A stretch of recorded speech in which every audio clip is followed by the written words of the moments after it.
So when it comes to saving for retirement, we have a number of account types we can use. Of course, there's retirement accounts through your job, through your employer, the 401k, 403b, a TSP.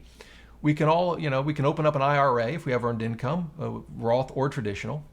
If you have a health savings account, which is part of a high deductible healthcare plan, we can save for retirement in an HSA. I'll talk about that in a minute. And of course, we can just save in a taxable account. But that raises a question, if we can't max out those retirement and HSA accounts, what order? Should there be a priority? Should we save in one account first over another? Should there be some sort of order? And the answer is yes, there is an order that we should consider as we're saving for retirement. That's what we're going to cover in today's video. I actually addressed this in my book, Retire Before Mom and Dad. I'd forgotten what I said, so before this video I actually looked it up. It's on page 175. Here's what we're going to do. I'm going to walk through the plan I described in my book, which I think is still a good plan. But then I'm going to suggest some reasons why you might want to break that plan, why you might want to say, Rob, that plan's fine for other people, but maybe not for me. There are good reasons that you might want to follow a different plan than the one I put in my book. And that's what we're going to cover today as well. So let's dive in. Now, part of the plan I put in that book, in my view, is non-negotiable. It should apply to, if not everybody, just about everybody. And that's true with the very first place you should save for retirement. And that is in your employer's plan if they match some of your contributions. So a lot of employer plans will match contributions. There are different rules that different employers use. They tend to match a certain amount up to contributions you make equaling 6% of your salary. And those contributions may be 50 cents on the dollar. Sometimes they'll match dollar for dollar up to 6% of your salary. Just depends on the terms of your employer's plan. But here's the thing. If your employer matches your 401k or other workplace retirement contributions, you absolutely want to begin by contributing enough to that plan to get the full match that's available to you. And I'll just show you one thing briefly. This is an article. I'll link to it below this video. It's an article that goes with this video. And I just did some rough math here. For someone making 70 grand, they save 10% in their 401k, that's 7 grand. After 30 years, assuming 9%, you end up with $1,075,000. If we assume an employer match of $3,220, and the article goes through why I use that number, you end up with $500,000 more, $1,571,000. It increases your total retirement fund by a third. So the employer match is huge. And so that's what we want to do. We want to make sure that's step one. I think this is for everyone. I even prioritize it over paying down debt, unlike Dave Ramsey. I just don't see a reason to give away free money. And so that's step one if you have that option. Now, in my book, I said that step two would be max out an IRA. Now, I think for most folks, that would be a Roth IRA, unless you're in the top say federal income tax brackets, and particularly if you're in a high income tax state, you might choose a traditional IRA. But I thought for most it'd probably be a Roth IRA. And the reason I put this as step two, because we could just continue to contribute to the workplace retirement plan until we reach the annual contribution limit. But in my book, I said, get the match, contribute enough to do that, but then let's go to an IRA. And I had a couple of reasons for that, and they're still valid today. One is, you open up at Fidelity or Schwab or Vanguard an IRA, you pretty much have unlimited investment options. You certainly have great low-cost index fund options, which you may or may not have through your workplace retirement account.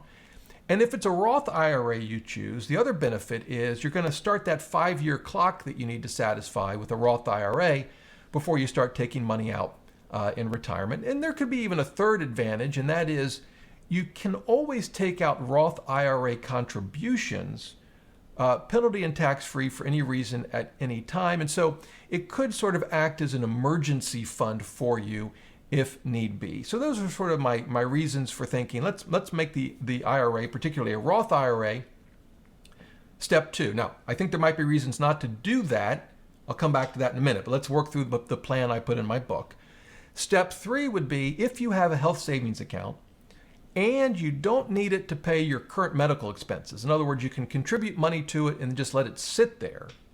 That should be step 3. You should max out an HSA for retirement. Now, why is that? Couple of reasons. First of all, you get what some will refer to as a triple tax advantage. The money goes in, the money you put in is tax deductible. The investments can grow tax-free. And when you take the money out, assuming it's for an eligible healthcare expense, you take it out tax-free. So it almost acts like a traditional retirement account. You get a deduction when you put the money in, and a Roth retirement account kind of combined, because you don't pay taxes on the money when you take it out, again, assuming it's for eligible healthcare expenses. But there are 2 other things that, to me, really make an HSA great for retirement. The first is that you can save healthcare receipts for years, and at any time use those receipts to take money out of an HSA tax-free. So you could have a $250 healthcare expense today, hold on to it for 50 years, and take that money out 50 years from now. What is that? 2074, I guess. And it would be tax-free. So that's what my wife and I do. We save all of our healthcare receipts. And we've got thousands of dollars saved, and we can at any time, now or later, use those receipts to pull money out of our HSA tax-free. That's the first advantage. The second thing is, some folks might say, well, what if I oversave and I don't have enough healthcare expenses to pull money out? Well, that's probably not going to happen for most people, particularly if you're saving your receipts for many years, plus the increased money we tend to spend on healthcare in retirement as we age. But if that happened to you, once you turn 65, you can take money out of an HSA for non-medical reasons. Now, you will get taxed on it. So in that sense, it would almost function like, I guess, a traditional retirement account.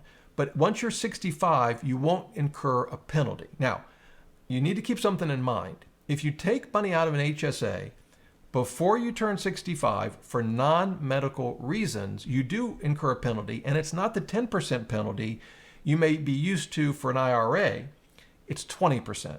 So it's a 20% penalty, and you've got to wait until 65, not 59 and a half, in order to take money out and avoid that penalty. So keep that in mind. But again, if you've been saving receipts for 10, 20, 30, 40 years, you probably have a lot of receipts that you can use to take money out of the HSA, tax and penalty free. And then, of course, in retirement, you'll no doubt have health care expenses. So that's why I really like the HSA, and I put that as 3, the third step in my plan.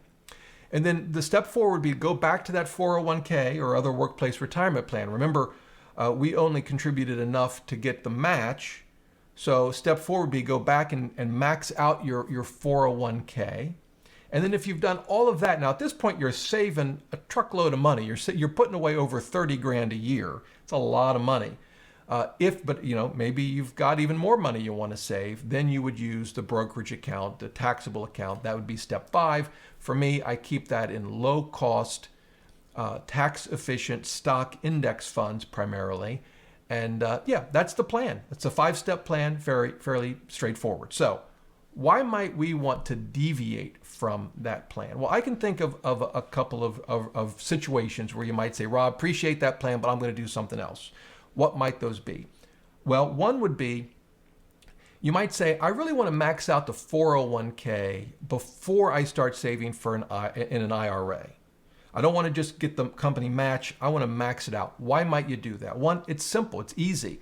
You're already contributing to it to get the employer match, or if you don't have a match, they're easy to set up through your employer. They've already picked the plan administrator. It's simple. It comes right out of your paycheck, so you don't have to actually do anything to affirmatively, contribute like you do with an IRA. It comes right out of your paycheck. It's deducted from your taxable income right on your W-2. It's taken care of. And you might have great investment options. You might say, yeah, some plans might not, but my plan has great investing options. And so, it's just very simple and it's automatic. And so it's just easier. I get it. That makes perfect sense.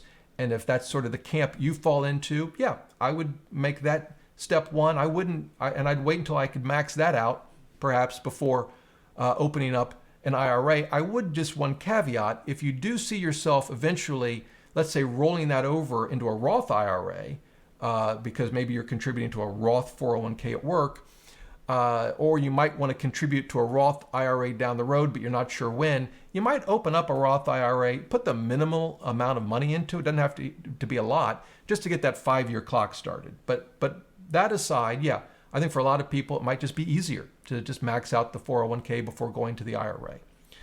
The second change I might make is I might actually move the HSA a little higher in my plan. I might move it above an IRA and even above maxing out a 401k. So if I've got an employer match at work, I'm already contributing to a sort of traditional retirement account. I'm getting that match. If I've got that, I might prioritize an HSA over maxing out the full amount of a 401k and even over contributing to an IRA because of that triple tax advantage and because I can save receipts during my entire working career and use those receipts to pull money out of an HSA tax-free at any time. So those are probably the two big caveats that I have about the plan I put in my book, where if I were writing that today, I might point out those differences.